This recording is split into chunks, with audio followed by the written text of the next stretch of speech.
Are you ready to get started then? I was born ready. Let's You're just do born ready. Let's just do it.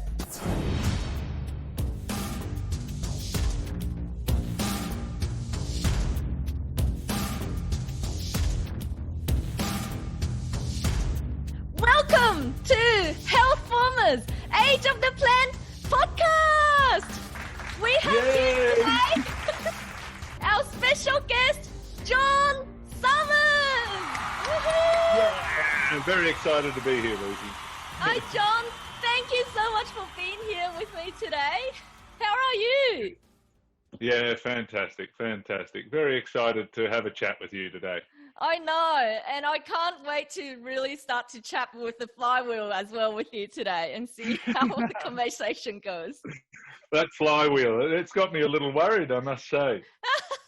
It's all right. He'll be kind to you if you ask it nicely. Yeah. All right. So before we get started, what tone of voice would you like me to introduce you in today? No, I think it should be a nice low. See how low you can get, Lucy. A very low voice. Come on, you can do better than that. Lower than yours? Okay. Game on. Ready? Ready.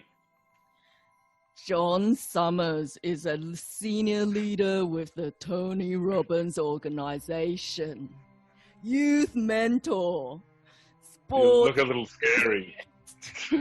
and paramedic. He is excited by health and wellness, lives in Melbourne, and is forever looking for different ways to serve and contribute to the society. He supports a few foundations close to his heart, including Tony Robbins Foundation, Magic Moments, Camp Quality, and Green SuperCamp. Let's welcome Jon Summers! Woohoo! Yay! How are you feeling now? I think you got very animated and you got into the role. I think you did well. You might have a future in posing for other people. Thank you. Oh, that was so much fun. Yeah. All right, are you ready for the flywheel to pick your destiny? All right, I am ready for the flywheel. Okay. What are we going to do? Whoa.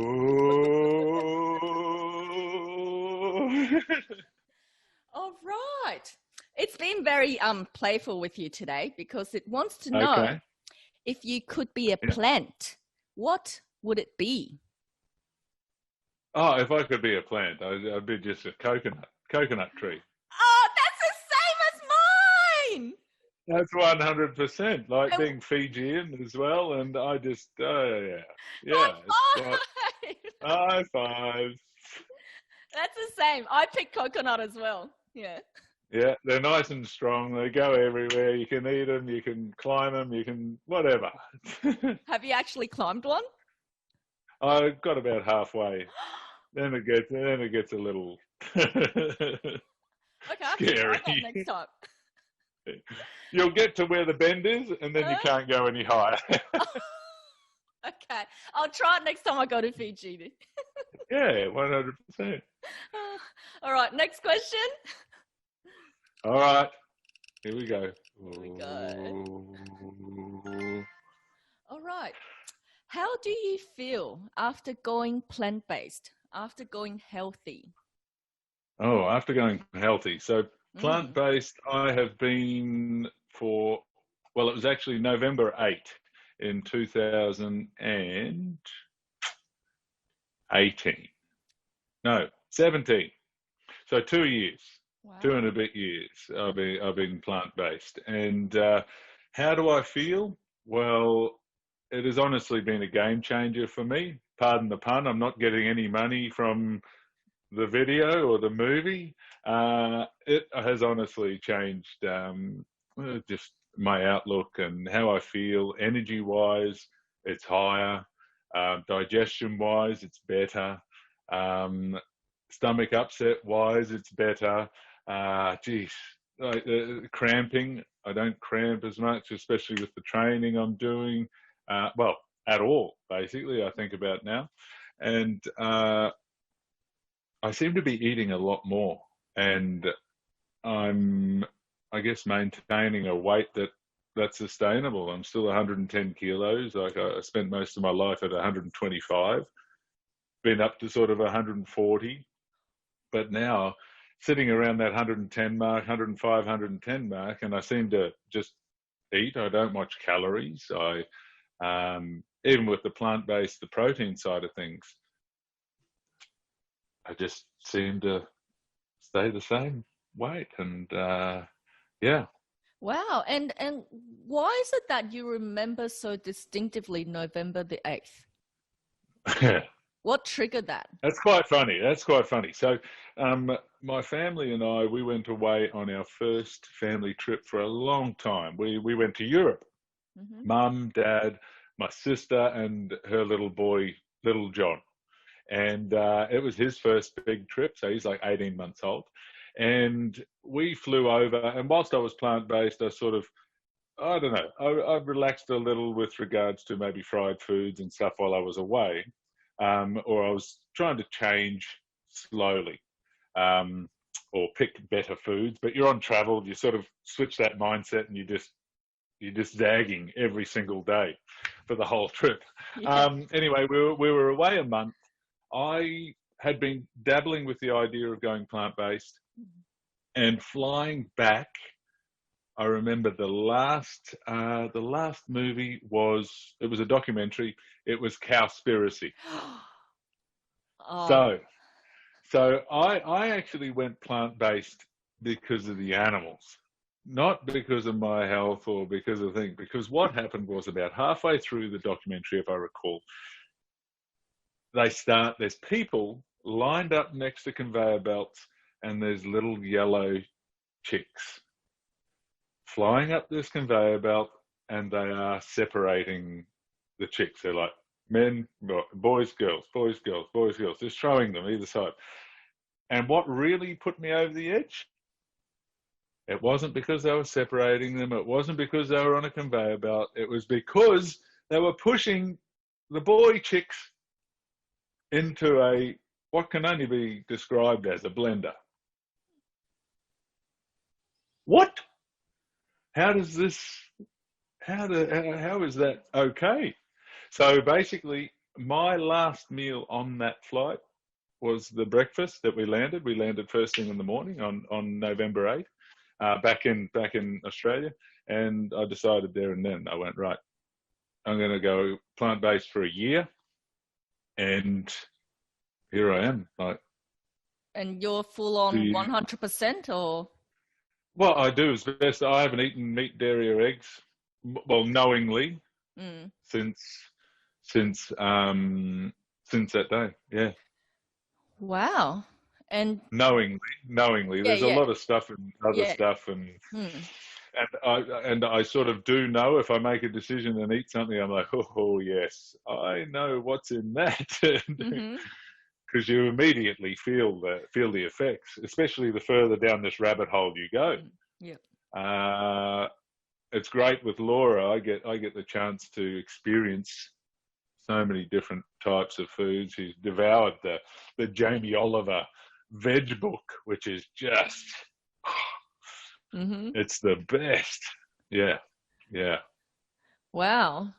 And was it easy on this journey though? Like, did you ever had any cravings that you were like, oh my God, I really crave cheese, or I really crave that meat, and things like that when you started? It is funny, and you still have the thoughts now, because cheese was one of my vices. Like, man, I could plow through a block of cheese no sooner as look at it, and then wonder why I was stuffed up for the next few days. But I guess the way I work is I drop the hammer. I make a decision, and I'm on that road. It was a similar sort of thing back in 2002 at that Tony Robbins that I mentioned. Did the first day, walked on fire, ordered a beer, and then went, I don't even want this. And I didn't drink for like 10 years, just stopped. Wow. But with regards to having cravings, it's just, yes, I had them. I think you will have them when you change the way you're eating. Though it comes down to a conscious decision to go, right, this is the choice I've made. I'm leaving dairy out because it makes me feel better. I'm leaving meat out because it makes me feel better. And and even eggs to an extent, that I just feel better off it than being on it. And you'll be the same. You get asked, don't you miss meat like this? And I said, the way I feel now far outweighs me going out and getting a piece of steak or yeah. Yeah. Well, I'm converted. I'm converted.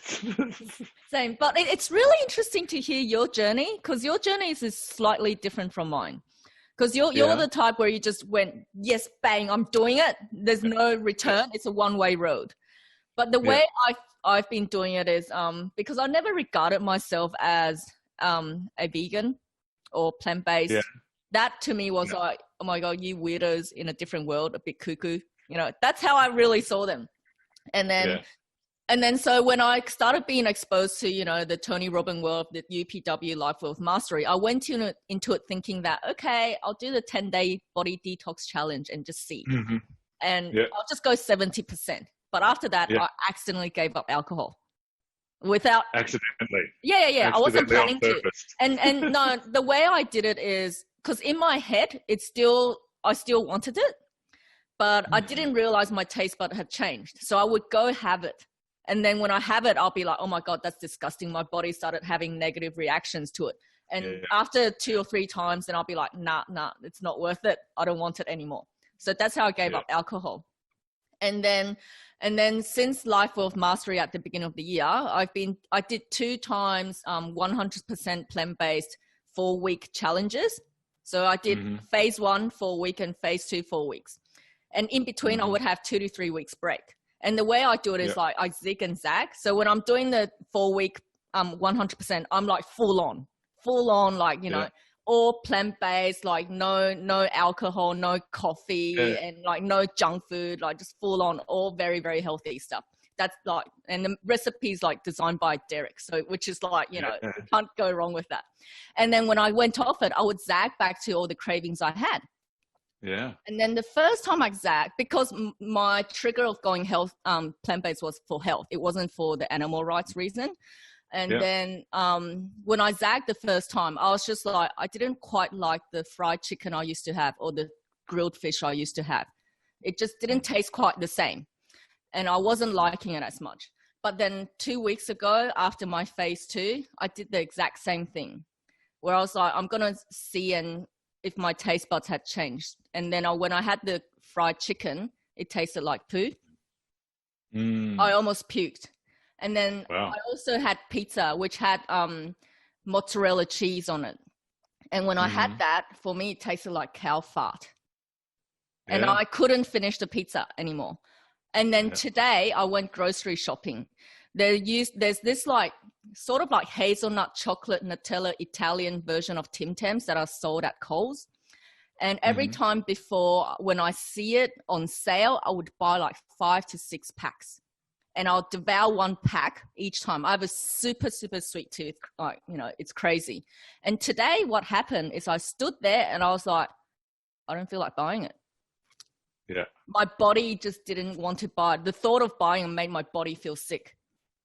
So I just walked away without even trying not to buy it. And I was like, holy, you know, what the hell just happened? Yeah. I was like, what? Yeah. So the approach I did is zigzag, and it works on me because I use it to reprogram my brain rather than constantly fighting against the cravings. And I'm also now naturally on 100%, even though I'm not on a diet now. Yeah. So it's interesting how we have two different approaches and we're ending up in the same place. And yeah, well, it came back to just how I was feeling. How I was feeling was just a benefit because I was doing my part to the animals by not eating them. There are a lot of animals that are very happy I'm not eating them anymore. Yeah. And along my journey, I watched those documentaries, and that just really, like, the reasons of going plant-based just kept on piling up. It's not only for health, it's also for the animals, for saving Earth, it's for this, it's for that. It just keeps piling up. Yeah. Yeah. Yeah. There's a lot of positives for it all, yes. Yeah. And can you share a bit with, in terms of, like, you mentioned that you do rugby and you exercise. How does that, how has going plant-based affected your, like, sporting, athletic, like, endurance and capabilities or recovery time? Well, there's actually a bit of a story there. The Magic Moments Foundation that you read out in the beginning, it deals with youth. It's a youth business summit. Youth, and I wanted to raise some money for them. And around this plant-based side of things, I thought I would do an Ironman because me and this other guys were going to do an Ironman. Anyway, I started raising the money. I'm training, but right at the beginning, I started to think, well, hang on, can I do an Ironman on plant-based? Because I'm still thinking my bodybuilding brain, thinking about protein and thinking about being able to recover. And I ended up coming across a guy called Rich Roll, and you probably heard his podcast. He's a vegan sports superstar, but he's plant-based. But he's done multiple Ironman.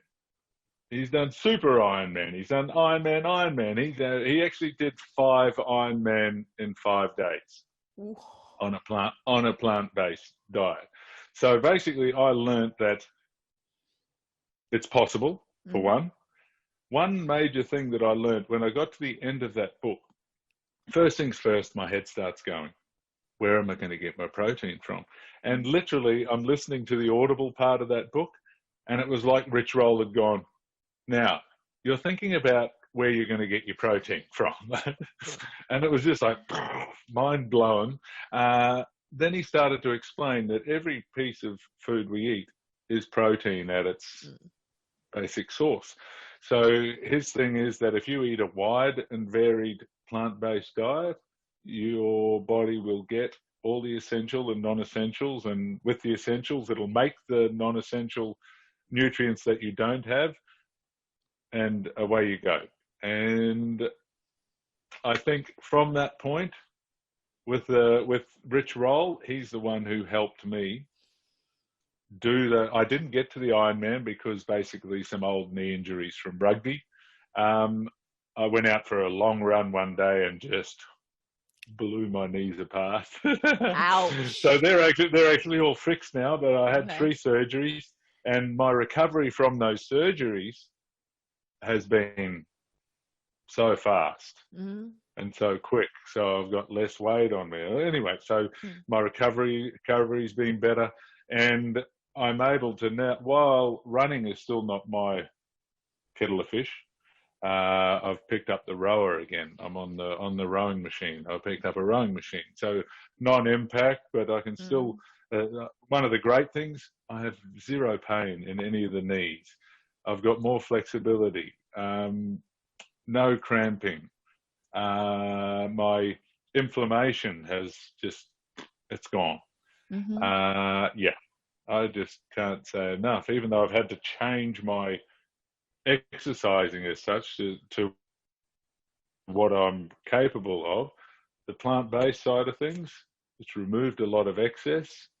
I don't just do weights now. It's more body weight and flexibility and stretching, and I feel actually stronger and more capable of, Why do you feel stronger when you're not? I'm not about it now. I'm right. And why do you feel stronger? I think from a strength point of view, I think maybe I'm weaker than when I was eating so much before, but my endurance is better. I'm able to try a heap of different things. At the moment, I'm endeavoring to do a handstand. And yeah, I'm just pushing myself in whole different ways. I did a backflip the other day, which I wouldn't have been able to do at 130 kilos. Yeah, so these are the little challenges I'm setting for myself now, and I'm having so much more fun while I'm exercising that I'm actually trying to do like chin-ups and yeah. Wow. Watch out. Wow. And please share a video of you doing a backflip. I'd like to see that. It's there. I've actually, I'll have to look it out. It's I think they took a video of it. I got help at the family's cheerleading academy, so they helped me out. It was on a soft thing, so they helped me spin. But yeah, it happened. Wow. And can I ask, like, how tall are you? Because you mentioned your weight, but what's your height so I can picture you? Just short of 2 meters, so 6'5". Wow. Yeah. So and you it was did no a small feat, backflip. but yeah, I want to do it again, but that's going to take a bit more time. So That's amazing. Wow. Yeah. Thank you for sharing that. Yeah. Yeah. Wow. Let's go to the next We're question. back to the wheel. Yeah. I just couldn't help keep on like asking you. Yeah. It was so interesting. All right. What was the biggest obstacle you faced in becoming plant-based, and how did you overcome it? Wow, the biggest obstacle. I think it comes back to variety. Still, I think before I was very limited in my ideas around what I needed to eat, and I thought that I needed to have meat at every meal. I needed to have some sort of protein at every meal, and it's quite restricting if you like that. And I've been brought aware to a lot of different foods now that I've actually opened my chest of possibilities. Hummus even. I'd never eaten hummus. How good is that stuff? Anyway, but eating live foods and green smoothies. I learned about a Vitamix. Laura brought a Vitamix into my life. Game changer. Again, sorry, I should be getting royalties for this. Yeah, I think from an obstacles point of view, it was me breaking those shackles that I could eat anything whenever I wanted within reason, though how my body reacted gave me good reason to. The variety thing, much better now. Like I go to the shops and we get our veggies and we get a whole host of different stuff. And the good thing is down the road here at the Brown Market, they normally, when COVID's not around, they do seasonal vegetables. So we'd go down and get a $15 box, and you'd end up with a whole heap of different types of fruit and veg that you wouldn't normally eat because they're in season. So I'm relishing the variety now. I love the uncertainty. I've got my little favorites and stuff like that, though. I've realized that sustenance and nourishment comes in so many different ways, and you look at your food combining, things like that. That's always going to help with digestion. So it all comes back to how my body works with what I'm taking in. And I do have my little vices. Don't get me wrong. I do have my little vices. But I think you've definitely hit the spot about when you said it's embracing the uncertainty of the new foods you're trying out, right? Yeah. 100%. A lot of people hold on to that. I wasn't going to let go. I tell you, I wasn't going to let go. And that, I tell you, it was funny, the uncertainty, if you can open yourself up to just trying things, you can actually get to enjoy so many different flavors and foods. And then you, obviously, in this state, you get a chance to actually realize, you go, oh, that makes me feel good. So I like my coffee. I have one coffee a day. So when you actually get yourself into a part, you can actually realize when you have it, you go, oh, well, all right. So I went plant-based, so I had to remove milk. So I've changed that up and I add cacao butter and some XCT oil, and game changer again. No, it blows your mind. Great. Wow. And what would you say to encourage those people who are like they're seeing it, they're tempted to take the first step, but they're really scared of taking that first step into that uncertainty, into that world you're saying? What would you recommend them? Well, I was quite extreme. So 4 years ago, I still wasn't going plant-based, but I did a 4-day water fast, 108 hours. 108 hours because I read about this. There's this guy, Michael, he's a doctor in the UK. Anyway, he talks about fasting, and I was flying again when I found out about this.